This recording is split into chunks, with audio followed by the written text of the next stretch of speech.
भाटी जी ये बताइए, तब आपको दिक्कत नहीं हुई थी जब आजम खान जी ने रमा देवी का अपमान किया था, आसन पर बैठी थी रमा देवी, तब आपको नहीं ध्यान आया था? तब आपको नहीं ध्यान आया था ना? आज आपको सारे नियम ध्यान आ गए। मैं तब भी कह रहा हूं भाटी जी, आप मुझे एक नियम बताइए जो कि चेयर ने फॉलो नहीं किया हो, जो कि उपराष्ट्रपति ने फॉलो नहीं किया हो, पीठासीन राज्यसभा में जगदीप धनखड़ जी ने फॉलो नहीं किया हो, मैं मान जाऊंगा। दर्शकों, I am asking you, Satish ji, Vijay Trivedi ji को लाइए जरा, और फिर प्रियंका जी के पास भी जा रहा हूं, क्योंकि भाटी जी मेरे को इसका जवाब नहीं देंगे। मैं सीरियसली पूछना चाह रहा हूं सतीश जी, दिक्कत नाम से है, जय अमिताभ बच्चन से है, कि वो है जो कि उपराष्ट्रपति ने कहा कि विपक्ष मौका ढूंढ रहा है केओस क्रिएट करने का? सतीश जी, इसको दूसरे ढंग से देखता हूं। कौन सा ढंग से? मुझे लगता है कि विपक्ष जो है, मैं भी देखना चाहता हूं, सभापति महोदय का जो काम रहा है वो पिछले कई एक साल से या 2 साल, 1-1.5 साल से उससे कहीं न कहीं संतुष्ट नहीं है। उनके तटस्थता पे, उनके न्यूट्रलिटी से सर संतुष्ट नहीं और है तो कई तरह के मुद्दे लगातार आ रहे हैं। नाम लेने पे नो कॉन्फिडेंस मोशन लाने की बात करेंगे? देखिए, नाम लेने पे भी मैं बोल रहा हूं जी, नाम लेने पे ही बोल रहा हूं। जया अमिताभ बच्चन जरूर लिखा है उन्होंने, लेकिन मुझे ये सवाल बता दीजिए कि ये पूरा नाम से माननीय सभापति महोदय ने कितने सदस्यों को एड्रेस किया है पिछले 1.5 साल का? थोड़ा स्टैटिस्टिक्स हमें बता दीजिए। ओके। तो ये हो सकता है कि उन्होंने खुद नाम लिखाया, ये बात सच है। उनको गुस्सा भी आता है, ये बात भी सच है। लेकिन जब आप सभा के आप अध्यक्ष हैं तो आपको सबको मिला के चलना होता है। उनका पिछले कई बारों से लगता है, मैंने अल्बर्ट पिंटो वाली बात जो मैडम ने कहा, भाजपा की माननीय लोकसभा सदस्य ने, तो अल्बर्ट पिंटो तो हर जगह है, इसमें तो कहीं कोई दो राय नहीं। और दूसरा, एक और को कौन किसको क्या किस तरह से बोलता है, तो सिर्फ ऐसा तो नहीं सब दूध के धुले हुए हैं। ओलंपिक का गोल्ड मेडल बांटना होगा अपमानजनक शब्दों का इस्तेमाल में, तो पता नहीं कितने गोल्ड मेडल बांटने पड़ेंगे और ये गोल्ड मेडल हर तरफ बटेंगे। तो इसलिए मुझे लगता है, आप जानते हैं धनखड़ साहब के बारे में, धनखड़ साहब का तो संबंध सबसे अच्छा होना चाहिए। चंद्रशेखर जी के सरकार में मंत्री थे और आधा दर्जन पार्टियों में हो आए हैं, तो अब वो पार्टियों में नहीं है, उनके लिए सब पार्टी बराबर है। ये बात सुनने में, देखिए सतीश जी, कम से कम आप ऐसा मत बोलिए। ये बात चाहे वो लोकसभा के स्पीकर हो या फिर राज्यसभा के, अब आप मुझसे आज पूर्व उपराष्ट्रपति वेंकैया नायडू जी के बारे में बोलेंगे, आप बोलेंगे कोई पार्टी नहीं है क्या?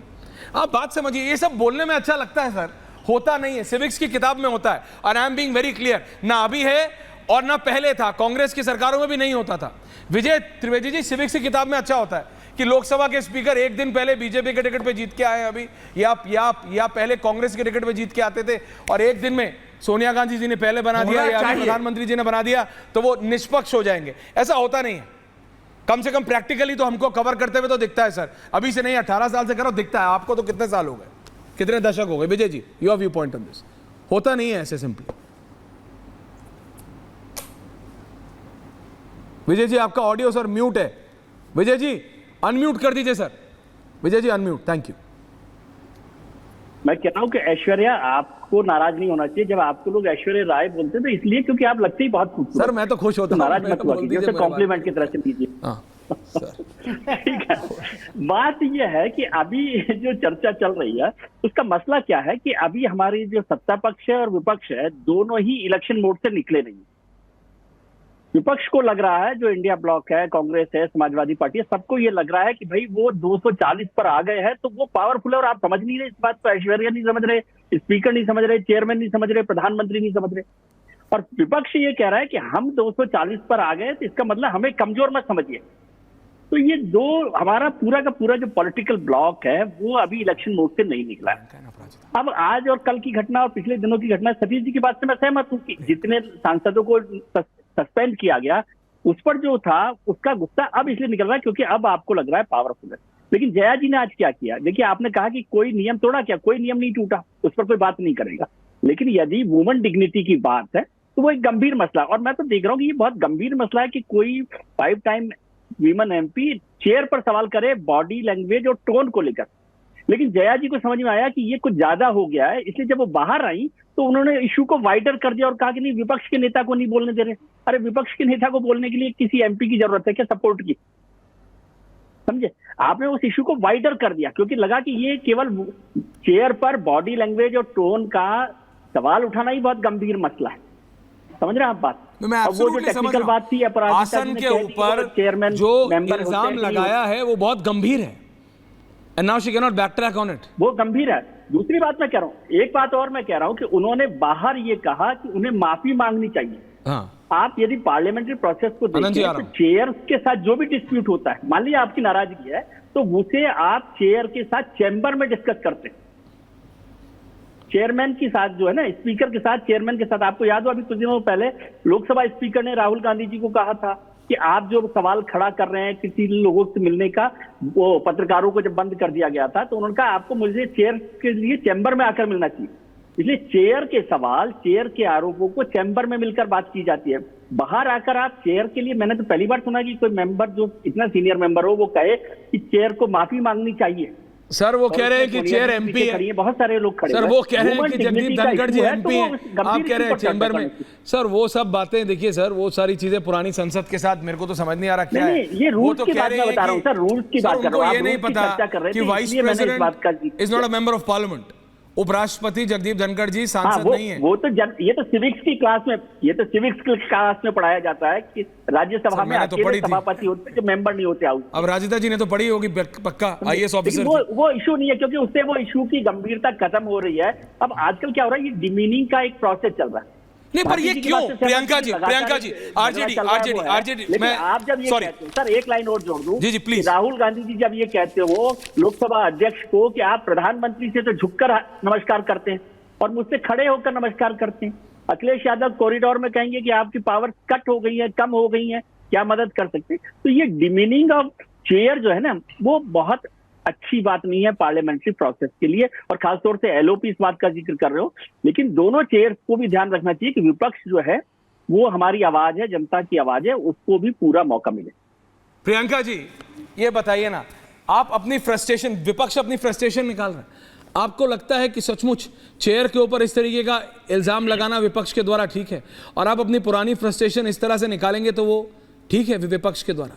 अपराजिता ji, coming back to you for the counter. Priyanka ji and Aparajita ji, thank you. सबसे पहले तो मैं कंचना हूँ, प्रियंका नहीं। Oh I am so sorry. और दूसरी बात, आई एम सॉरी। ये जया बच्चन जी पहली बार तो वो राज्यसभा आज नाम को लेके सच में गड़बड़ हो रहा है। आई एम सॉरी, इसके पहले my bad, no my bad ma'am, thank you. जितनी बार भी आप मत नाराज होइएगा। राज्यसभा नहीं ठीक है, आजकल नाम लिए जा रहे हैं ऐसे, तो थैंक यू। नहीं मेरी गलती है मैम, मैं नहीं लेता हूँ, ऐसा मत बोलिए, sorry. No, it's okay, it happens sometimes. अगर वो पहली बार नहीं बनी है राज्यसभा मेंबर, तो इसके पहले कितनी बार उनको राज्यसभा में उनके हस्बैंड के नाम से पुकारा गया है? उन्होंने जब फर्स्ट टाइम ये ऑब्जेक्शन जताया कि हमें हमारे नाम से भी आप बुला सकते हो जया बच्चन, लेकिन आप उस ऑब्जेक्शन के बाद भी जब लगातार जया अमिताभ बच्चन का उपयोग करते हैं, तो इसका मतलब आप जानबूझकर वो पोजिशनिंग ले रहे हो। आप जानबूझकर एक सांसद को जो कह रही है कि मेरा नाम यूज करिए, ठीक है अमिताभ मत यूज करिए, तो इसका मतलब आप एक विमेन के जो उसकी जो यूनिक पहचान है उससे नहीं, बल्कि जो मनुस्मृति में लिखा गया है और जिसको आरएसएस फॉलो करती है कि महिलाएं पहले अपने पति के अंदर होंगी, फिर अपने पुत्र के पिता के अंदर होंगी, फिर पति के अंदर होंगी, फिर पुत्र के अंदर होंगी। उस मानसिकता को, उस माइंडसेट को आप वहां पर पार्लियामेंट में जाहिर कर रहे हो। हाँ, डेफिनेटली नहीं नाम लिखा है। कंचना जी पार्लियामेंट में कंचना यादव जी, कंचना जी पहले जया बच्चन जी को जब वो पहले राज्यसभा मेंबर थे तो कितनी बार अमिताभ नाम से बुलाया गया था? ये बताएंगे ना? इसका मतलब आप जानबूझकर उनको ट्रिगर कर रहे हो। ये एक औरत की आइडेंटिटी, एक औरत की कंचना जी मैं आपसे पूछ रहा हूँ, कंचना जी थैंक यू मैम, मैं आपसे पूछ रहा हूँ, आप राजिता जी वांट्स टू काउंटर, अनंत जी आना चाह रहे हैं, मैं आ रहा हूँ। मैं सिर्फ इतना पूछ रहा हूँ, वो जरा पिक्चर ऑन एयर कर देंगे जो वो भरते हैं स्लिप। आप राजिता जी आ रहा हूँ, जस्ट गिव मी 10 सेकंड, वो स्लिप जरा ऑन एयर कर दीजिए जी। कंचना यादव जी, ये किसी और ने नहीं, खुद जया जी ने अपना नाम पूरा जया अमिताभ बच्चन लिखा है, उन्होंने लिखा है या उनकी टीम के लोगों ने लिखा होगा, क्योंकि ज्यादातर सांसद, ये विजय जी, अनंत जी जानते हैं, ओमकारेश्वर जी, सतीश जी जानते हैं कि उनके जो ऑथराइज्ड पर्सन होते हैं जो उनके साथ संसद में जाते हैं, and I can tell you ये हुआ हो सच में ऐसा।